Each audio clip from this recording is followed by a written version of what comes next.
Let's do this the right way. This is not the long version cut down. This is not a highlight reel. And this is not the internet's version of David Goggins. This is the essence of the book. Can't Hurt Me is not really about running, the military, or doing extreme things. Those are just the loudest parts, so they're the ones people latch onto. The real subject of the book is much quieter and much more uncomfortable. It's about the moment you realize that your life looks the way it does, largely because of what you tolerate from yourself. Not because you're lazy, not because you're weak, but because you've been negotiating with yourself for a long time. David Goggins' story matters because he stopped doing that entirely. You don't need to like him. You don't need to imitate him. But if you've ever had the sense that you're capable of more than you're currently giving, this book tends to expose exactly where that gap comes from. So as you listen, don't ask, would I live like this? Ask, where do I quietly lower the bar? That's the lens for this version. And quick housekeeping, if you want more summaries like this, like the video, subscribe, and let me know what book you want next. That feedback actually drives this channel. All right, let's start with the first pillar. 1. Radical honesty and the accountability mirror. Most self-help books start with encouragement. David Goggins starts with accusation, not outwardly, internally. Before anything else changes, Goggins does something most people avoid for years. He tells the truth about who he is without softening it. At the point where the book really begins, his life looks nothing like what he wants. He's severely overweight, out of shape, angry, drifting through work he doesn't respect, and deeply dissatisfied with himself. And instead of reframing that, he names it. He stands in front of a mirror and forces himself to describe reality as it is, not as he hopes it will become. No motivational language, no self-compassion buffer, just facts. He later calls this the accountability mirror. Here's why that matters. Most people want change without indictment. They want progress without responsibility. They want to believe things will improve without admitting how much they've been complicit in things staying the same. The accountability mirror removes that escape hatch. If your life is not what you want, Goggins assumes one thing first. You are the common denominator. Not as punishment, but as leverage. Because if circumstances are the problem, you're powerless. If you're the problem, you can do something. This is where the book quietly becomes dangerous. In a good way. Once you accept responsibility without excuses, you can't unsee it. You start noticing how often you explain things away. How often you say, I'll start tomorrow, or this is just a rough season, when the truth is simpler. You didn't feel like doing the thing. Goggins doesn't hate himself for that realization. He just refuses to negotiate with it. Quick pause here, because this is the first point where people usually feel exposed. If someone audited how you actually spend your time, your attention, and your energy, would your goals make sense? Or would they sound like a story you tell yourself to feel better? You don't need to answer. Just notice the reaction. That reaction is the mirror, too. Standards over motivation. Once Goggins stops lying to himself, he doesn't go looking for motivation. That's another mistake people make reading this book. Motivation is unreliable. It depends on sleep, mood, stress, confidence, and comfort. Goggins understands that if his progress depends on how he feels, it will collapse the moment things get uncomfortable. So he replaces motivation with standards. This is one of the cleanest ideas in the entire book. Goggins doesn't ask, do I feel like doing this today? He asks, what does the standard require? That question changes everything. Motivation debates. Standards execute. Most people live goal-driven lives.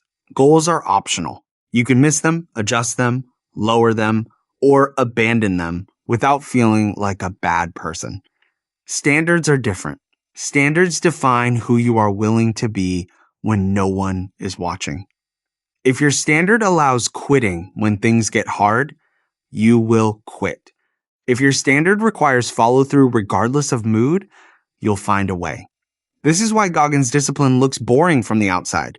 There's no hype, no emotional buildup, no internal pep talk, just action. And over time, something important happens. You stop relying on inspiration. You stop waiting to feel ready. You stop making promises you don't keep. You either meet the standard or you don't. And if you don't explain it away. You fix it. That's the second pillar. 3. Callousing the mind. Once Goggins replaces motivation with standards, he runs into a new problem. Even with standards, discomfort still shows up. Fatigue still hits. Doubt still talks. The difference is that now he doesn't treat those signals as instructions. He treats them as sensations. This is where the idea of callousing the mind comes in. The concept is simple, but most people misunderstand it. Just like your hands get tougher through repeated friction, your mind adapts through repeated exposure to discomfort. Not chaos, not punishment, controlled difficulty. Goggins didn't become mentally tough because he did one extreme thing. He became tough because he stopped avoiding small discomforts consistently. Cold showers instead of always choosing comfort. Training when he was tired instead of waiting to feel energized. Doing the hard thing early instead of negotiating all day. None of this is dramatic. That's why it works. Most people treat discomfort like an emergency. The moment something feels unpleasant, they interpret that feeling as a sign to stop, delay, or distract themselves.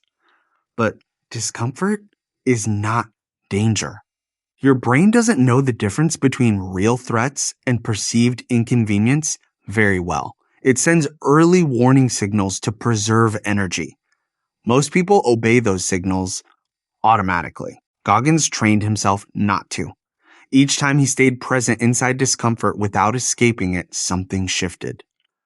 The sensation didn't disappear, but it lost authority. Fear stopped being persuasive. Fatigue stopped being a verdict.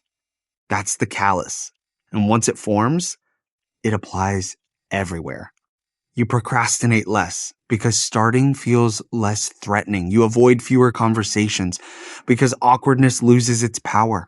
You stop overthinking small decisions because discomfort no longer feels catastrophic. This is not about suffering for its own sake. It's about removing fear from everyday effort. 4. Self-respect is built through action. Here's where everything ties together. Goggins doesn't talk much about self-esteem. He talks about self-respect, and the distinction matters. Self-esteem is how you feel about yourself. Self-respect is how much you trust yourself. Goggins believes self-respect is earned, not declared. Every time you do what you said you would do, especially when it's inconvenient, you build trust with yourself. Every time you quit early, negotiate your standards downward, or avoid something hard, you break that trust. Over time, the pattern becomes obvious. People who struggle with confidence usually aren't lacking affirmations. They're lacking evidence. Goggins understood this intuitively. He didn't try to feel confident. He stacked proof. Each completed workout, each uncomfortable task finished, each promise kept when no one was watching. Those actions accumulated into an identity that didn't depend on mood, praise, or external validation. That's why his confidence feels quiet. It's not performative. It doesn't need approval. It's built on receipts. This is also why discipline feels bad in the moment, but good afterward. You're trading short-term relief for long-term trust in yourself. And once that trust exists, life changes. You stop explaining yourself. You stop seeking permission.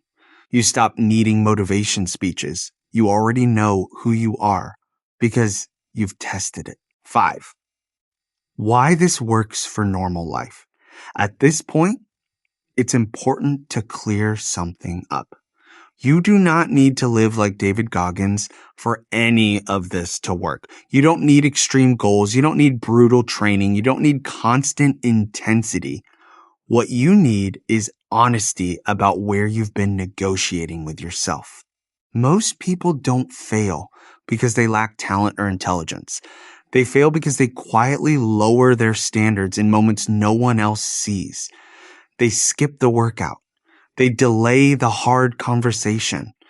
They stop short when things get uncomfortable. Then they repeat that pattern until it feels like personality. Goggins shows that it's not personality, it's training. If you train avoidance, avoidance becomes automatic. If you train follow through becomes automatic. That's the transferable lesson.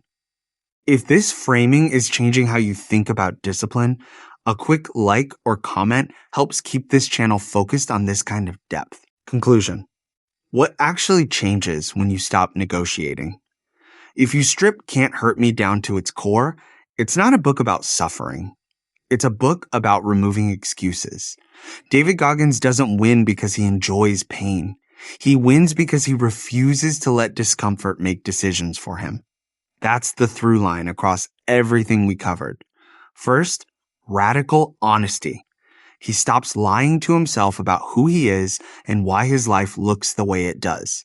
No softening, no reframing, just truth. Second, standards over motivation. He stops waiting to feel ready and starts acting based on what he has decided matters. Mood becomes irrelevant. Third, callousing the mind.